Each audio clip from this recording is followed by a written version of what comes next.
दांतों को साफ रखने के लिए टूथपेस्ट के साथ टूथब्रश बहुत ज़रूरी है।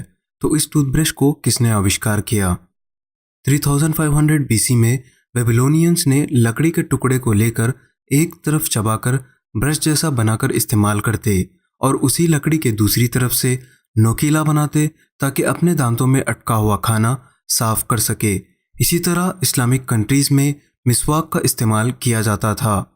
चाइना में सबसे पहले बैम्बू, हड्डियां और सूअर के बाल को इस्तेमाल करके टूथब्रश का आविष्कार किया।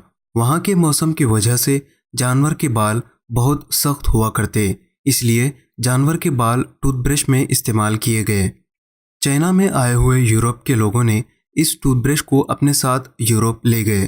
क्योंकि उस वक्त वहीं एक ब्रश का नमूना था, इसलिए इंग्लैंड ने चाइना से इन ब्रशेस को 20th सेंचुरी के शुरू तक इंपोर्ट किया था। आप ये जानकर हैरान हो जाएंगे कि मॉडर्न टूथब्रश का डिज़ाइन एक कैदी ने किया था। इंग्लैंड के विलियम एडिस को 1770 में एक जुर्म के कारण सज़ा हुई थी।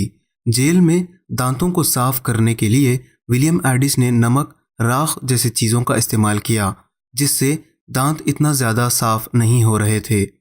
फिर एक दिन अपने खाने में आई हुई एक हड्डी को लिया और उसके अंदर छेद किया, जिसे जानवर के बालों के साथ चिपका दिया। जब जेल से रिहा हुए तो इसी मॉडल के बहुत सारे टूथब्रशेस बनाकर बेचना शुरू किया और विजडम ब्रशेस नाम की कंपनी भी शुरू किया।